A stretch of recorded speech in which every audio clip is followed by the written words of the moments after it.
me. Those people were all gone, transferred or committed, or just gone. This year could be anything I wanted it to be. My heart fluttered with nerves and excitement as my father pulled out of the trees and onto the circle in front of the underclassmen dorms. Kiki Rosen and Diana Waters stood next to a black town car as their oversized Coach and Louis Vuitton suitcases were unloaded for them. Kiki had chopped her blonde hair into a pixie cut and had dyed her bangs pink, but she still had an iPod permanently attached to her ears. Diana had grown her hair out so that it tumbled over her shoulders, and she seemed taller, older. They looked up as my car passed by and waved. I waved back and smiled. Familiar faces. Last year on this day, I had known no one. Last year, I had felt like I might never belong. Now there were people to welcome me. Everything really was going to be different. My dad pulled the Subaru up in front of a sleek white Mercedes and killed the engine. I climbed out and stretched, looking up at the gleaming windows of Bradwell. I could tell from the walkway that the rooms had already been decorated and personalized. Curtains hung in several of the windows, and someone up there was listening to Avril at top volume. There had been a few changes at Easton this year. According to the information packet I'd received over the summer, there was a new headmaster, and he was already making his presence known. One of his changes was the arrival schedule. Freshmen and sophomores had already been on campus for 24 hours, giving them time to settle in before the upperclassmen arrived, and making the circle less packed and chaotic for unloading. My mother got out and tipped her head back, shielding her eyes with her hand as she looked up at the gray stone facade. "This was my first dorm room," I told her. "Billings' house is behind it, on the quad."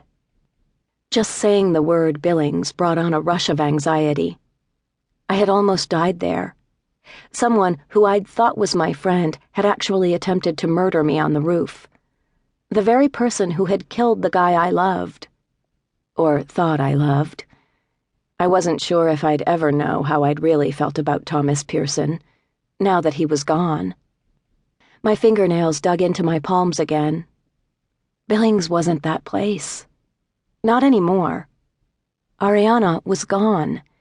This year, just like spring semester last year, the house would be full of friends.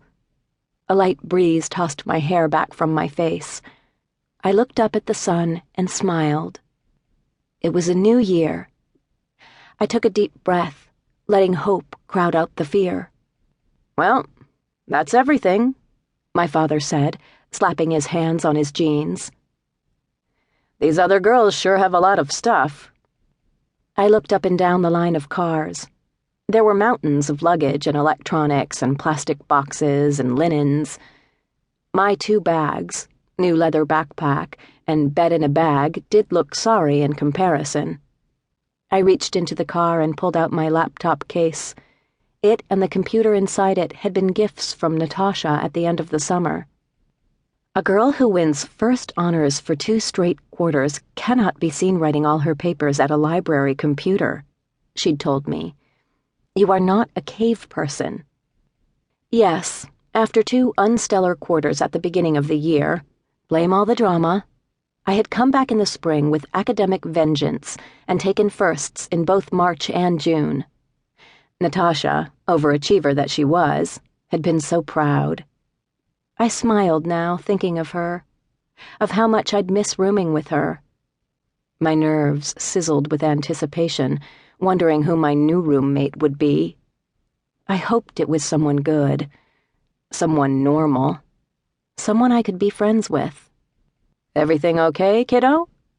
my father asked, laying his warm hand on my shoulder. "Everything's fine. This is going to be a good year," I told him with a confident smile. "Definitely better than last." "Well, that shouldn't be too hard to accomplish," he joked. My mother and I both laughed. My heart was suddenly so full it threatened to swallow me whole. Look at us, standing there together. We could almost be a normal family. Normal. There was a